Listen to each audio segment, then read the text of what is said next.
오늘 함께 나눌 시편 말씀 잠언 30장입니다. 잠언 30장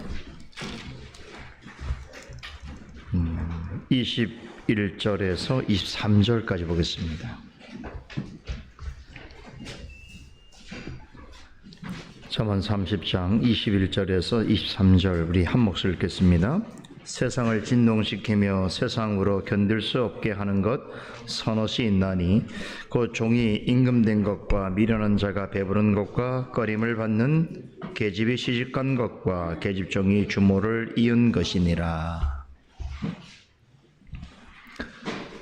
우리가 지난주에는 앞에 있는 30장 15절에서 20절 말씀을 통해서 이 땅에서 나름 목적과 열심을 가지고 열심히 살아가고 있긴 하지만 결국에는 그 행한 일로 인해서 하나님의 심판을 자초하는 어리석은 사람이 가지고 있는 몇 가지 특징에 대해서 살펴보았습니다. 잠언 30장을 기록한 지혜자 아굴은 그런 사람들을 가리켜서 거머리에 비유했지요. 거머리는 몸 양쪽 끝에 입 모양의 흡착 발판을 가지고 있습니다. 그래서 어느 방향에서든지 사람이든 동물이든 한번 달라붙으면 떨어지지 않습니다. 그 피해를 빨아먹는 습성이 얼마나 강력한지 이 거머리는 아무리 배가 불러도 강제로 떨어뜨리지 않는 한은 계속 달라붙어 있습니다. 아굴은 마음이 부패하여 탐심이 가득한 사람을 이처럼 만족을 모르는 거머리에 묘사했습니다. 사람의 부패한 마음도 거머리의 습성 같아서 하나님 한 분만으로는 만족하지 못한다는 것이지요. 자신의 탐심을 채우려고 하나님이 아닌 무엇을 찾고 그것으로 자신의 탐욕을 끊임없이 채워가려고 한다는 것입니다. 사람이 하나님이 아닌 다른 무엇을 더 좋아하고 하나님으로 결코 만족하지 못하는 탐심이 있다는 것은 결국 하나님 앞에서 부패한 존재라고 하는 것에 대한 강력한 증거입니다. 문제는 대부분의 사람들은 다 이 탐심을 가지고 있으나 이 탐심을 죄라고 생각하지 않는다는 것이지요. 즉 하나님이 아닌 것을 하나님처럼 대하고 하나님의 존재와 하나님 베푸시는 은혜에 대하여 전혀 만족하지 아니하고 하나님은 다른 무엇으로 대체하려고 하고 하나님보다 그것을 더 사랑하고 즐거워하는 것에 대하여서 그것을 죄라고 여기지 않습니다. 자신이 보기에 그것은 죄가 아니기 때문에 탐심을 가지고 각종 우상을 섬기고 우상 숭배를 해도 그것은 죄가 아니고 자신은 죄를 짓고 있는 것이 아니다라고 생각하는 것이지요. 잠언 기자는 이러한 어리석은 사람들의 태도를 가리켜서 음행하는 죄를 범해도 누군가 보지 아니하고 증거가 없으므로 자신은 전혀 잘못한 것이 없다라고 시치미를 대는 음료에 비유했습니다. 마음에 하나님이 없다고 하는 사람들은 하나님의 관점에서 볼 때는 늘 이런 태도로 살아간다는 것입니다. 하나님께서 말씀과 양심으로 분명히 죄인 것을 명하셨는데도 자신이 보기에 죄가 아니라고 하면 끝까지 죄가 아니라고 우겨댄다는 것이지요. 그래서 회개할 기회를 주어져도 회개하지 아니하고 오히려 죄를 죄라고 하는 하나님을 거부하고 말씀을 멸시하고 심지어는 하나님과 교회를 조롱하고 비방하기까지 합니다. 죄를 범하는 사람들은 그 죄의 흔적이 남지 않거나 그 죄를 입증할 만한 증거가 없다고 하면 자기 양심은 죄라고 생각하는 것이라고 하더라도 실제로는 죄가 아니라고 주장합니다. 여러분, 그런 사람들이 얼마나 많습니까? 요즘은 얼마나 파렴치하고 염치가 없고 수치심이 없는지 죄인 것이 드러나도 죄가 아니라고 말하는 사람들이 많아요. 참, 그래서 참 사람들의 양심이 옛 사람들보다 훨씬 더 헐벗어졌고 패약해졌구나라고 하는 것을 많이 생각하게 되지요.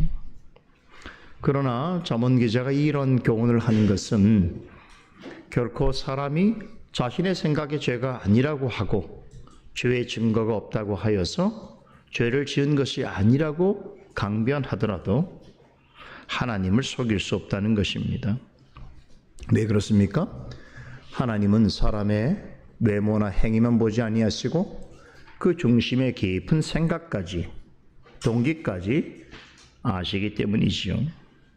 하나님을 아무것도 모르는 분으로 생각하는 것보다 더 큰 죄가 없습니다. 하나님은 모든 것을 아시고 모든 일에 대해서 심판하십니다. 죄를 범하고도 끝까지 자기의 생각이 옳다고 하면서 회개의 기회가 주어지는데도 돌이키지 않는 사람은 하나님 보시기에 어리석은 자입니다. 우리는 그런 어리석음을 범해서는 안 되지요. 성경은 우리에게 이런 어리석음을 벗고 지혜로운 사람이 되기를 가르칩니다. 하나님 보시기에 어떤 사람이 지혜로운 자인가? 바로 하나님의 말씀을 귀담아 듣고 순종하는 자이지요. 우리에게도 탐심이 있습니다. 그런데 이 탐심을 따라 생각하고 행동하게 되면 결국엔 어떤 사람이 됩니까? 우상 숭배자가 됩니다. 하나님보다 더 사랑하고 더 좋아하고 그것이 없으면 나의 존재 가치를 생각하지 못하는 것은 다 우상이 되는 것이지요. 그래서 이런 어리석은 자가 되어서는 안 되기에 성경은 우리에게 지혜와 명철의 교훈을 주시고 우리는 그것을 배우고 확신한 일에 늘 거해야 하는 것입니다. 자, 이렇게 지금까지 잠언 기자는 하나님 보시기에 세상에서 많은 어리석은 자들의 가지고 있는 공통적인 특성에 대해서 전하였는데 오늘 이어지는 본문에서는 하나님의 말씀을 쫓아 살아가는 성도들이 살아가야 할 이 세상의 특징에 대해서 전합니다.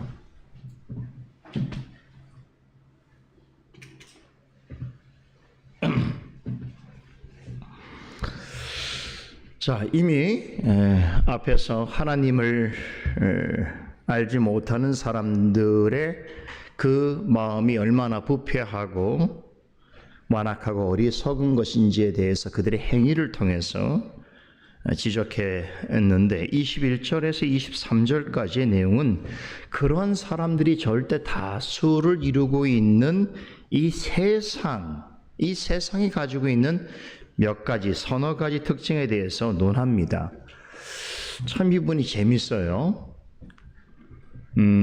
지금으로부터 한 3,000년이 거의 전에 기록된 이 말씀이 오늘날 우리 시대에도 어떠한 공유할 수 있는 교훈을 전해주는지를 한번 잘 기울여 보십시다.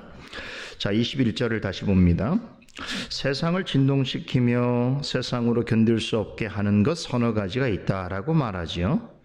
자, 여기서 세상을 진동시키며 세상으로 견딜 수 없게 하는 것, 이것은 하나님의 관점에서 바라보는 세상의 모습입니다. 잠언 기자는 마치 이 세상을 지진이 나서 땅이 요동하는 그러한 곳으로 묘사를 하고 있습니다. 그러나 사람들의 눈에는 세상은 늘 항상 그대로라고 생각하지요. 세상의 기술과 과학이 발전하고 사람의 인구가 늘고 하는 현상적인 변화는 있지만 시대나 지금이나 세상은 크게 변하지 않았다라고 사람들은 생각을 합니다. 그러나 하나님 보시기에 세상은 늘 지진이 일어나서 땅이 흔들리고 요동치는 것처럼 항상 불안전하고 위태로운 곳이라는 것이지요.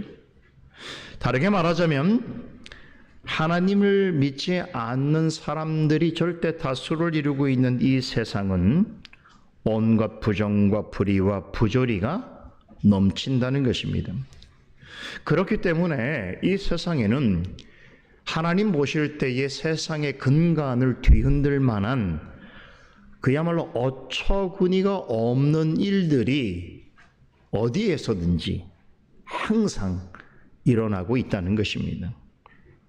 지혜자 아굴은 22절과 23절에서 자신이 이렇게 세상에 관하여서 증거하고 있는 구체적인 내용을 전합니다. 네 가지로, 이런 네 가지를 볼 때 세상은 참으로 어처구니 없이 세상의 근간을 뒤울 만한 일들이 항상 일어나는 대단히 불안정하고 불확실하며 온갖 부정과 불의와 부조리가 넘치는 곳이다를 증거하고 있는 거예요. 첫째는 종이 임금이 되기도 한다는 것입니다. 우리는 이 세상을 사는 동안 참 이 세상이 요동치는 그러한 사건, 사고를 경험할 때가 있습니다. 그 중에서 정말로 세상을 단번에 요동치게 할 만한 어처구니 없는 일이 있는데 그것이 무엇인가 하면 도저히 왕이 되어서는 안 될 사람이 임금 자리를 차지한다는 것입니다. 본문에 종이 임금이 된 것이라고 하는 말이 바로 이것을 의미합니다. 모름지기 아무리 작은 나라라고 할지라도 한 나라를 다스리는 통치자가 되려면 많은 준비가 필요합니다. 그죠? 지식과 실력과 능력과 인품 등 여러 가지 다양한 면에서 일반인과는 비교할 수 없을 정도의 탁월함을 가져야 합니다. 또 나라와 국민과 관련된 모든 사안들에 관하여서 바르게 이해할 수 있는 지식이 있어야 합니다. 또 어떤 중요한 결정을 바른 판단과 결정을 내릴 수 있는 고도의 합리적인 판단력을 가지고 있어야 합니다. 또 국민의 다양한 요구와 집단 간의 갈등을 조정하고 좋은 방향으로 이끌 수 있는 강력한 통치력이 있어야 합니다. 또 정의를 실현하고자 하는 강력한 의지가 있어야 하고 무엇보다도 국민을 사랑하는 애민 정신이 투철해야 합니다. 국가를 위하는 각별한 애국심을 가져야 합니다. 여러분, 한 나라를 다스리려고 하면 이 정도는 돼야 돼요. 그런데 이러한 점들을 골고루 갖추고 있어도 그런 통치자가 한 나라를 자신이 통치하는 기간 동안 잘 다스릴까 말까 하는데 아무런 준비가 없고 실력과 능력이 검증되지 않은 사람이 왕이 되고 대통령이 된다면 어떻게 되겠는가 하는 것입니다.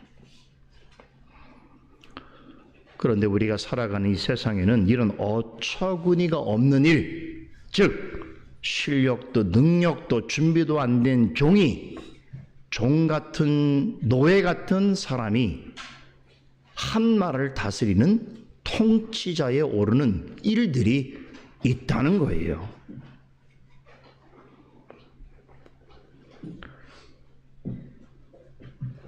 도저히 통치자가 되어서는 안 되는 사람이 임금 자리에 오르는 일들이 인류 역사와 우리나라만 보더라도 비일비재합니다.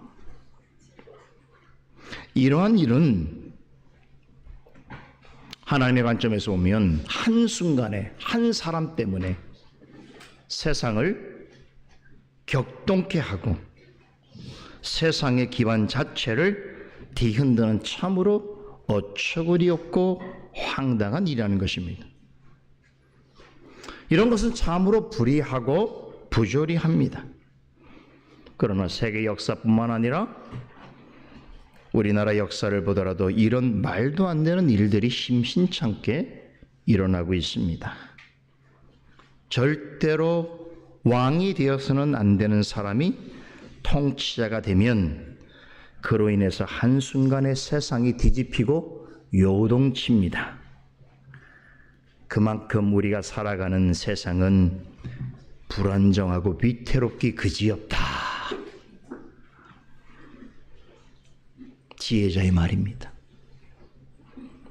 세상이 뒤흔린다고 말하는 둘째 증거는 미련한 자가 음식을 배불리 먹는 것입니다.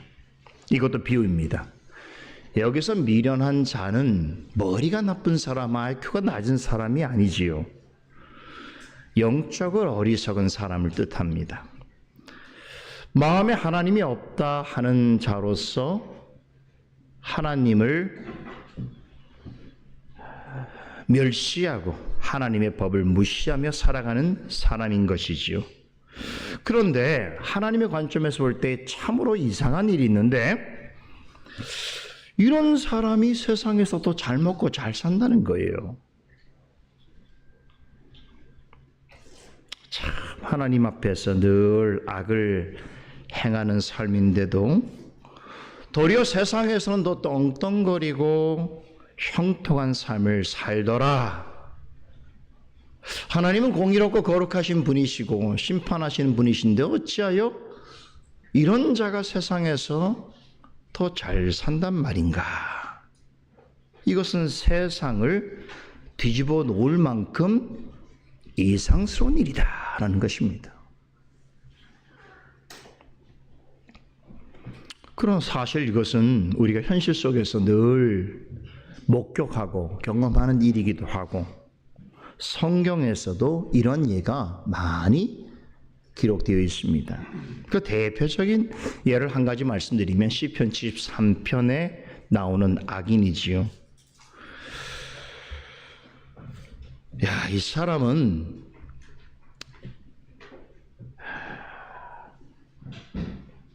자신보다 가진 것이 적고 좀 못하다 싶으면 그런 사람을 향해서는 함부로 대하고 비웃고 경멸하고 거만한 모습으로 폭언을 행합니다.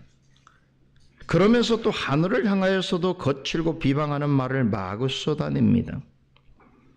그런데 이런 사람이 사는 동안 다른 사람들은 의뢰 당하는 재앙도 만나지 않고 흔히들 겪는 고통도 없으며 자신이 하고자 하는 일은 그 이상으로 늘 잘 되고 얼굴에는 얼마나 잘 먹는지 윤기가 좌르르 흐르고 몸은 부티나고 얼마나 잘 좋은 음식만 쳐드시는지 몸만 피둥피둥하고 살이 쪄서 몸을 가눌 수 없어서 시중을 드는 사람들을 옆에 두고 살고 사는 날은 형통하고 제사는 늘어만 간다는 거예요. 여러분, 이런 악인의 형통한 삶을 지켜보는 시편 73편 기자는 어떻습니까? 순간적으로 충격을 받습니다.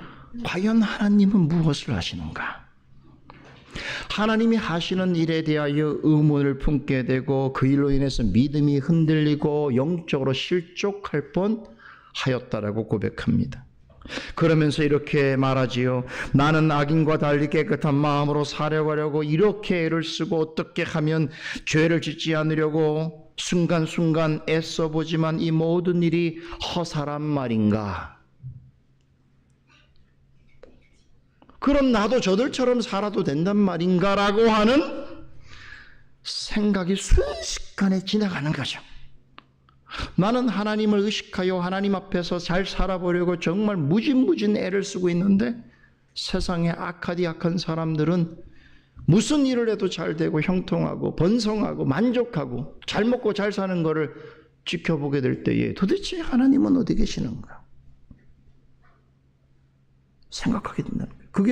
그것을 지켜보는 성도에게 큰 실망과 실족이 될 수 있다는 거죠. 그것을 시편 73편 기자는 실제로 고백하고 있습니다.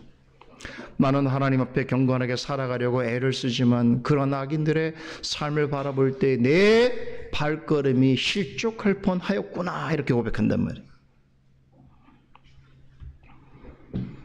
여러분, 이게 얼마나 어려운 일입니까? 참 풀기 힘든 문제이지요. 그래서 시편 기자는 자신의 인식의 한계와 또 연약함을 자백합니다. 그런데 다행히도 그가 이 문제를 어떻게 풀어갑니까? 이런 엄청난 삶의 고민을 품고 괴로워하다가 어느 날 성소에 들어가서 하나님 앞에 서게 될 때에 한 가지 중요한 깨달음을 얻게 되죠. 우리 같으면 우리 한 주 동안 이러한 세상의 일들로 인해서 엄청난 고민과 근심과 갈등 가운데 있다가 풀리지 않는 이 물음을 가지고 주일날 하나님 앞에 와서 예배 드릴 때에, 말씀을 들을 때에 깨달음을 얻습니다. 그게 무엇인 줄 아세요? 하마터면 자신을 완전히 실족하게 만들 뻔한 악인들이 어떠한 종말을 맞게 될 것인지를 깨닫게 됩니다. 하나님께서는 그들을 심판대 앞에 세우실 것이고 마침내 거기서 그들을 영원히 멸망시킬 것이라고 하는 것을 알게 됩니다. 이 사실을 깨달은 후에 시편 기자는 마치 악몽에서 깨어나듯이 지금까지 자신을 괴롭힌 이해하기 어려운 문제들로부터 완전히 벗어나게 됩니다. 그러나 그럼에도 하나님을 믿지 않는 자들이 악행을 행하는데도 오히려 더 형통하고 성공한다고 한다면 그것을 지켜보는 자들에게 있어서는 큰 고민거리가 아닐 수 없습니다.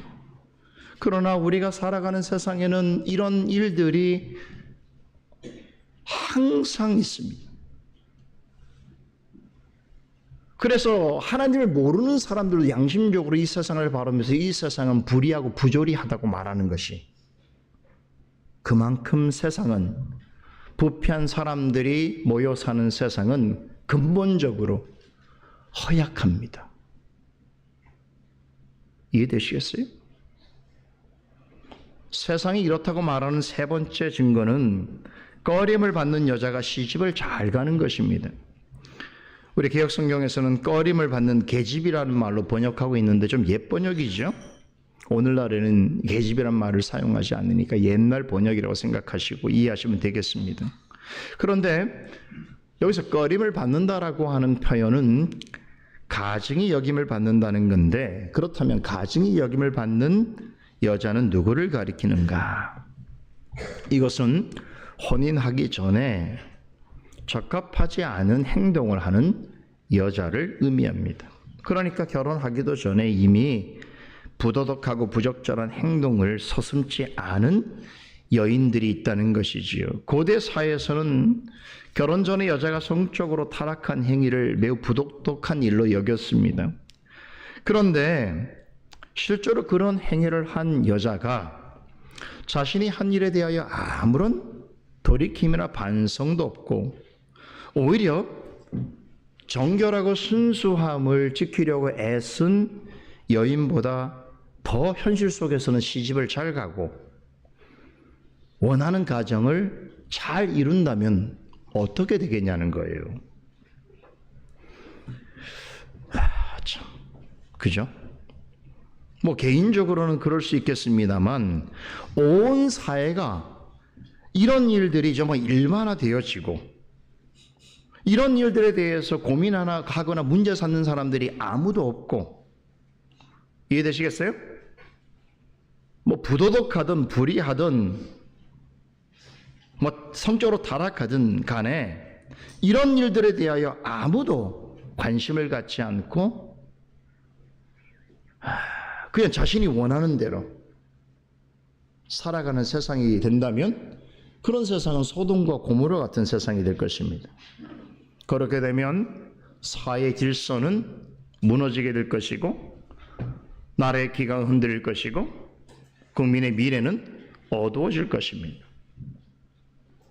잠언 기자가 보기에 이 가증한 일을 행한 사람이라도 결혼하는데 아무런 제약이 없고 어떤 잘못을 하더라도 가정을 세우고 자녀를 낳아 키우는데 양심의 가책을 느끼지 못하는 일들이 세상에 현저하게 모든 사람들에게 나타나는 일들이라고 한다면 이것은 세상의 근본을 흔들 만한 대단히 부정하고 불의하고 부조리한 일이라는 것이죠. 그런데 예나 지금이나 이런 일들이 세상에는 많다는 것입니다. 공감하십니까? 마지막으로 세상이 뒤집어질 만한 일 한 가지를 더 소개합니다. 넷째는 여종이 그녀의 여주인의 자리를 빼앗는 것입니다.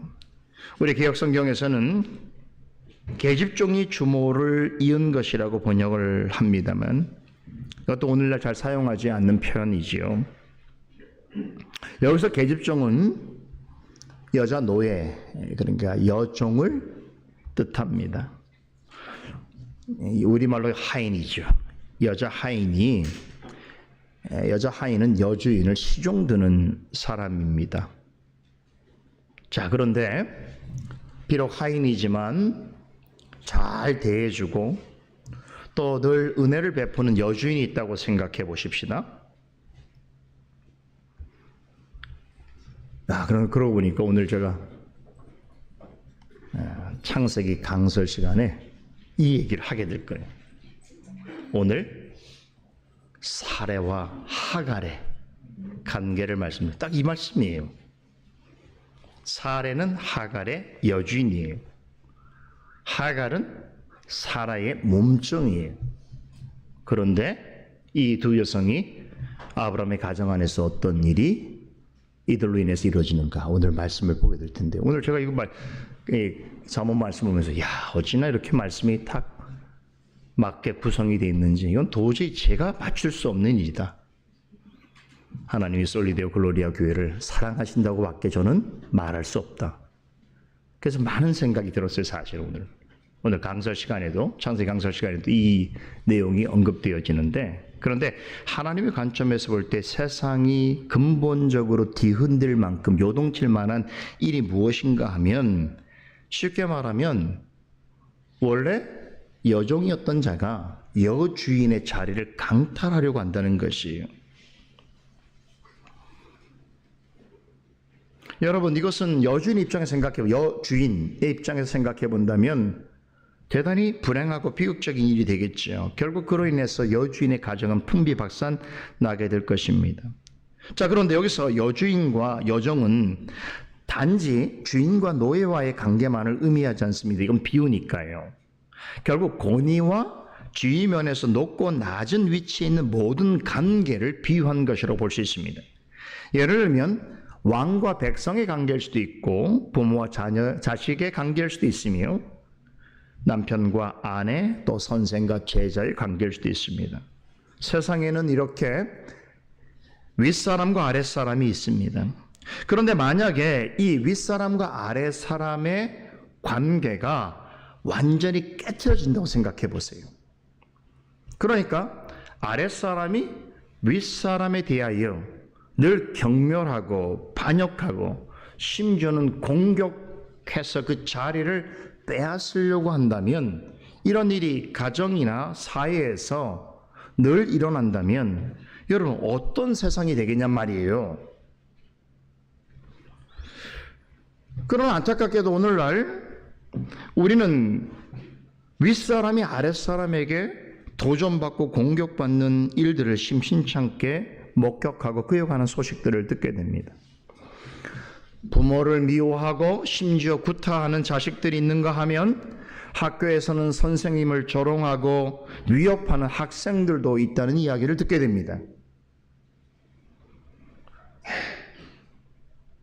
과거에도 이런 일이 있었겠지만 가면 갈수록 더 험악해지고 심각해지고 있습니다. 이것은 명백히 부모를 공경하라고 하신 하나님의 계명을 정면으로 어기는 것이지요. 부모를 공경하라고 하실 때의 부모는 육신의 부모만을 의미하지 않습니다. 하나님께서 권위와 지위면에서 나보다 높은 위치에 두신 사람, 윗사람, 곧 어른을 의미합니다. 그런데 아랫사람이 윗사람의 권위와 지혜를 무시하고 그 자리를 마구 짓밟고 강탈하는 일이 어디에서나 일어난다면 이 사회는 어떻게 되겠는가 하는 것이죠. 그런 상황을 두고 이것은 세상의 근간을 뒤흔드는 일이라고 말하고 있습니다.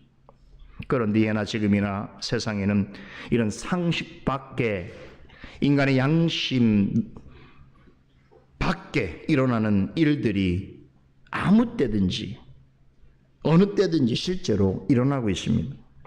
이처럼 하나님을 알지 못하는 사람들이 주류를 이루고 있는 이 세상은 이처럼 여러 가지 면에서 참으로 부정하고 불의하며 부도덕하고 부조리하다는 것입니다. 우리가 보기에는 이 세상이 여러분 아주 견고하게 서 있는 것 같지만 하나님의 관점에서 볼 때는 늘 위태롭고 단번에 무너져도 무너질 수 있는 그런 곳이란 말이에요.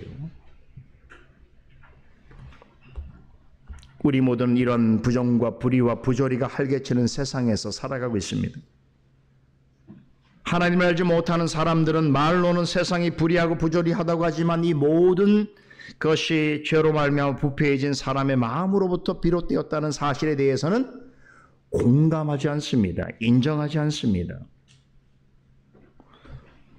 세상에 흘러넘치는 죄와 악을 바라보면서도 그것이 하나님 앞에 심판받을 일이라고 생각하지 않는다는 것이에요. 어떤 사람들이요? 이 세상에 살고 있는 대부분의 사람들이 그렇단 말이에요. 그러니 하나님께 어떤 죄를 지어도 여러분 죄가 드러나지 않으면, 증거가 없으면 죄가 아니라고 하는 거예요. 끝까지 우겨대는 거예요. 하나님이 바라보시고 판단하고 심판할 것이라는 생각을 하지 않는다는 거예요. 오히려 세상에서 잘 먹고 잘 살기 위해서는, 자신이 원하는 형통과 성공을 위해서는 어느 정도의 죄와 악과 타협하고 용인할 줄 알아야 한다는 것이 세상에서 말하고 있는 처세이며 지혜입니다. 대부분의 사람들이 이렇게 생각하고 살아가는 바람에 이 세상은 과거에 비해서 점점 더 기술이, 문명이 발전해 간다라고 말하고 있지만 부정과 불의와 부조리는 더 많아지고 있습니다. 과거에 없던 죄들이 더 많아지고 있다는 거예요. 법이 쫓아갈 수가 없어요. 인간의 그 타락한 본성으로 나타나는 현상을 법은 절대로 쫓아갈 수가 없어요. 그런 세상이 되어가고 있단 말이에요.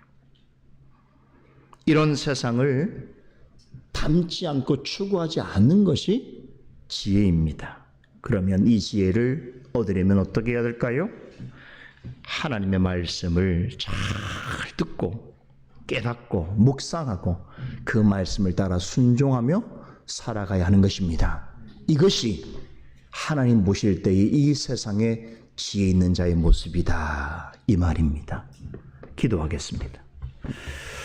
거룩하신 하나님, 감사합니다.